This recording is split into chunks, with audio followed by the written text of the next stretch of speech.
Mesdames et messieurs, à l'occasion de sa prise de fonction, M. Pierre Soubelet, nouveau préfet du Var, va déposer une GA.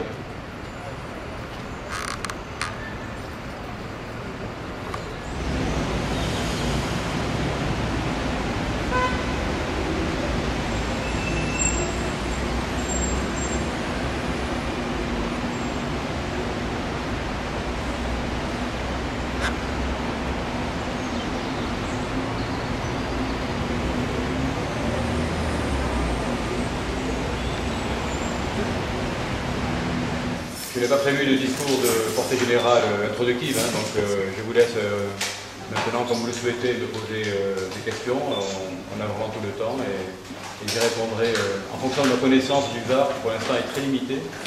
Mais en revanche, des questions de portée générale, directement, je devrais arriver à pouvoir répondre. Donc, je ne pense pas qu'il y ait d'ordre protocolaire entre vous. Par conséquent, celui ou celle qui veut commencer démarre.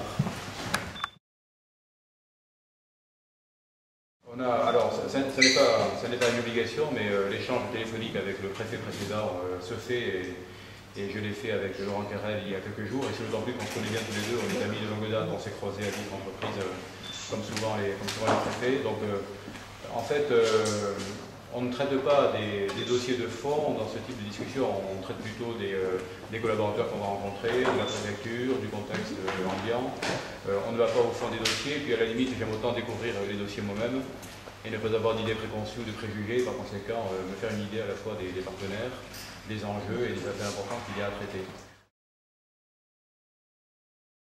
Pour l'instant, il n'y a pas de réponse à vos questions parce que ça va dépendre largement des critères que la loi va fixer. Autrement dit, dans le cas des conseils départementaux, dont certains seraient appelés à disparaître et dont certains seraient appelés à rester, mais dans des conditions un peu différentes d'aujourd'hui, on n'a pas pour l'instant des critères, parce que c'est la loi qui va les fixer, et donc c'est le Parlement qui va en débattre.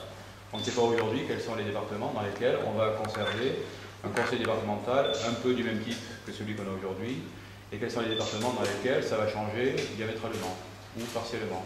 Donc tout cela va être inscrit dans la loi. Le projet va être présenté au Parlement dans peu de temps, et on verra ce qu'il en sortira. Donc aujourd'hui, je suis incapable de vous dire si le département du Var est un département qui sera considéré comme étant pour l'essentiel rural ou pour l'essentiel urbain. Cela dit, vu la taille de TPM déjà, on peut quand même imaginer que l'urbanité ou l'urbanisation du Var est un fait un peu lourd. Donc j'imagine qu'on doit être à mi-chemin entre les deux solutions extrêmes. C'est vrai qu'il y a une partie aussi rurale, montagnarde, forestière importante. Donc aujourd'hui, au moment où je vous parle, par définition, je ne sais pas ce qu'il va en advenir, parce que les critères que la loi va fixer ne sont pas connus, puisque la loi n'a pas été votée. Le projet va être déposé, il va être débattu, sans doute modifié, on verra après ce qu'il en adviendra. Mais dans la loi, vous avez également le volet intercommunal, puisque le volet conseil départemental, à la limite, les préfets n'ont pas trop à s'en occuper, puisqu'il n'y a pas de décision à prendre ou de dossier à traiter, ça va arriver. Il y aura un choix qui sera fait. En revanche, pour l'intercommunalité, il y aura forcément là aussi des critères que la loi va fixer, et notamment le fameux seuil des 20 000 habitants, au-delà duquel on peut rester comme on est, et en dessous duquel on est appelé à fusionner quand on est une communauté de moins de 20 000. Donc si le seuil est maintenu, ce qui est un débat en soi, mais à supposer que le seuil soit maintenu à 20 000, il peut y avoir sans doute dans le département des communautés qui vont être appelées à se marier avec d'autres. Et c'est là que les choses intéressantes vont commencer, puisqu'il y aura sans doute à réfléchir sur la façon dont la carte intercommunale devra être modifiée pour tenir compte des nouveaux critères de la loi. Donc les préfets vont être davantage à la manœuvre sur l'intercom que sur le fait que le conseil départemental soit maintenu ou disparaisse. Puisque là, il y aura un critère, j'allais dire, démographique et un critère de ruralité ou d'urbanité qui fera qu'on décidera pour un département lambda du maintien ou pas du conseil départemental. Et ça va, pour les préfets, j'allais dire, ça va nous tomber dessus. On n'aura pas de travail à faire avec les élus. En revanche, sur l'intercom, un travail nouveau va commencer dans quelques mois, qui prendra la suite des travaux que tout le monde a fait, que tous les préfets ont fait dans tous les départements il y a 2 ans, parce qu'on avait déjà eu une première vague de réforme de l'intercom il y a 2 ans. Moi j'avais fait ça dans les Côtes d'Armor et dans la Loire, et donc là on va recommencer quand la loi aura fixé les critères, notamment démographiques, qui font que les communautés vont évoluer dans leur périmètre. Et là on est vraiment au début, puisque il faut que la loi soit votée. Et ce n'est que quand elle le sera qu'on pourra commencer à travailler avec les élus.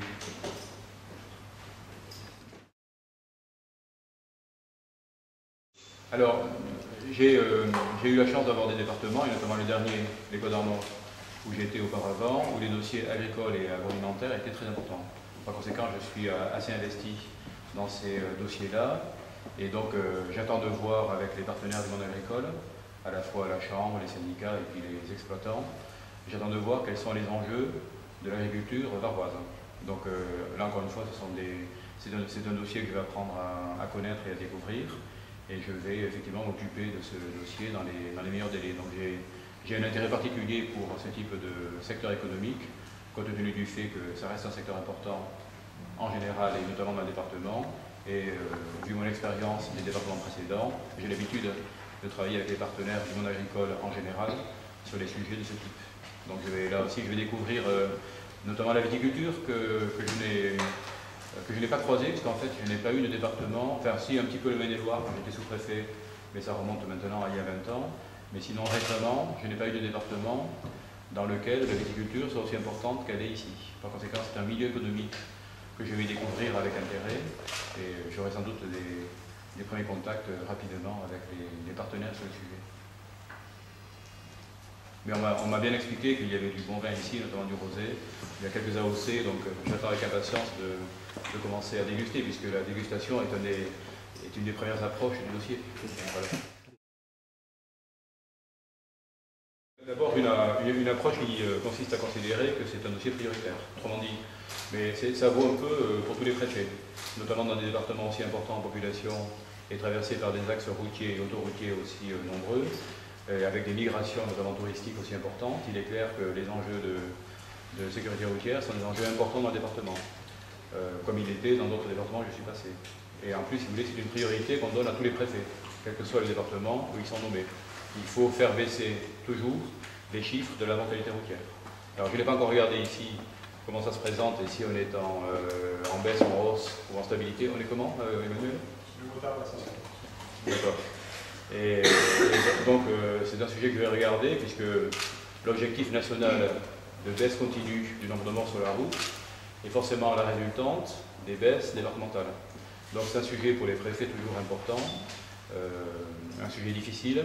Mais en même temps, si vous regardez bien les choses, c'est quand même une des politiques publiques qui a le mieux marché depuis des décennies, puisqu'elle a été continue, quelles que soient les alternances politiques, et on a pu effectivement obtenir des résultats au niveau national extraordinaires.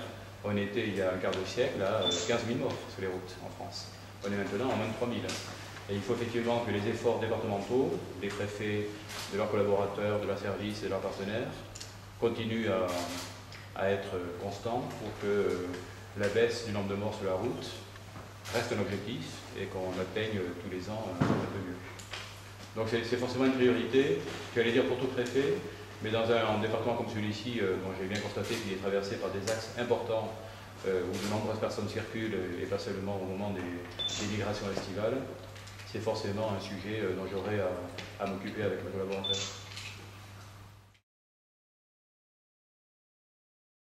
D'abord, c'est un concept qui pour moi est nouveau, puisque avant le Var, je n'ai pas eu de département à ZSP. Donc c'est pour moi une découverte, donc je veux voir comment ça fonctionne. Il est clair que s'il y a des ZSP dans ce département, c'est qu'il y a des enjeux de sécurité et de lutte contre la délinquance qui sont importants. Par conséquent, le bon fonctionnement des ZSP et notamment la recherche de résultats positifs sur la lutte contre la délinquance sont des enjeux prioritaires pour moi. Un préfet qui arrive, il s'occupe d'emploi, de sécurité, d'environnement, pour ne prendre que des thématiques générales. Donc la sécurité dans toutes ses dimensions, qu'elle soit routière, civile, publique, sanitaire, est forcément un sujet important. Donc la sécurité publique en est un, et les ZSP sont forcément des territoires dont je vais devoir m'occuper pour qu'on continue à obtenir les résultats attendus. Si on crée des ZSP, c'est qu'on a des difficultés particulières, et la contrepartie, c'est qu'on ait des résultats en termes de baisse significative de la délinquance. Donc je vais voir où en sont les chiffres aujourd'hui, et je ne vais pas tarder à m'occuper de la meilleure façon de continuer à ce que ces chiffres de la délinquance baissent. J'ai vu que mon collègue Karenko, préfet de Lyon, est devenu préfet coordonnateur du plan loup, puisque à peine arrivé, il m'a envoyé un message me disant je pense qu'on est bien, hein. Pierre, je te rappelle que le loup c'est moi, si je puis dire, dans la grande interrégion. Donc c'est un dossier dont j'ai bien le sentiment que je vais devoir m'occuper, même si on n'est pas directement, même si je ne suis pas préfet coordonnateur. Quand j'étais préfet de l'Ariège, je me suis occupé de l'ours, donc j'ai une petite habitude des espèces réintroduites. Et mes 3 ans en Ariège m'ont bien occupé avec l'ours. Et donc j'ai bien conscience que le loup est un des sujets dont le préfet du Var doit s'occuper. Donc j'ai bien compris qu'il y avait une politique nationale relative au loup. Et j'ai bien l'intention d'échanger avec des partenaires sur le sujet, y compris le partenaire préfet d'Ornac, qui a une mission maintenant nationale sur le loup.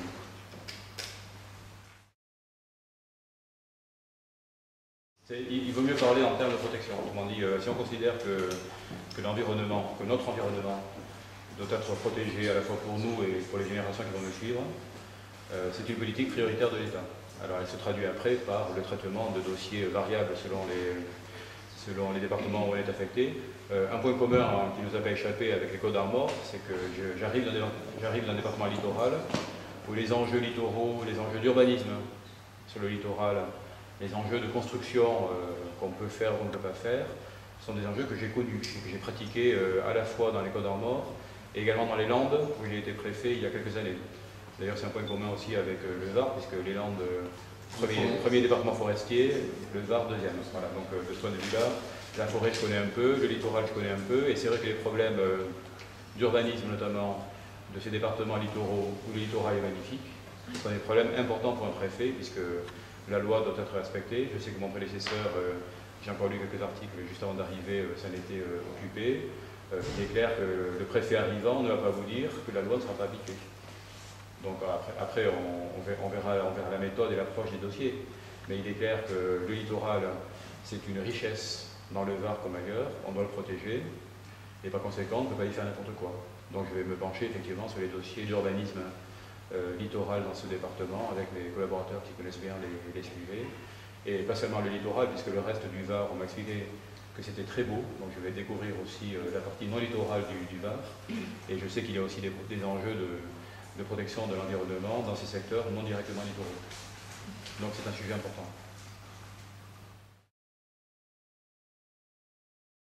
J'ai bien vu aussi que le port de Toulon était un port un petit peu militaire, hein, c'est même le premier de France. Par conséquent, il est probable que les affaires militaires de Toulon et du département ne me laisseront pas indifférent, même si je ne suis pas le premier à la manœuvre. Mais il est clair que sur les affaires portuaires en général, dans leur dimension, j'allais dire touristique, commerciale, militaire, sont des sujets qui forcément interpellent le préfet. Donc et là pour le coup, pour moi, c'est une vraie nouveauté. Être dans un poste où on a un grand port comme celui de Toulon, ça ne m'est jamais arrivé, parce que quand j'étais à Marseille, j'étais secrétaire général, je me suis un peu occupé du port de Marseille et du port de La Ciotat, mais ça n'était pas de la même manière qu'un préfet peut le faire. Donc pour moi, effectivement, le Var, c'est une vraie nouveauté sur l'aspect strictement portuaire toulonnais.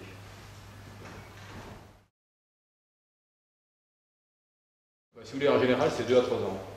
Alors après, souvent les élus disent c'est trop court, parce qu'on a à peine le temps de s'habituer, même les médias aussi. Hein. On a à peine le temps de se connaître, de s'habituer et de se fréquenter, qu'on part. Et d'ailleurs, en général, quand on se sent bien dans un département, quand on a le sentiment qu'on connaît tout le monde, qu'on peut faire avancer les choses, c'est en général le moment où on part, hein, quand on vraiment se sent bien.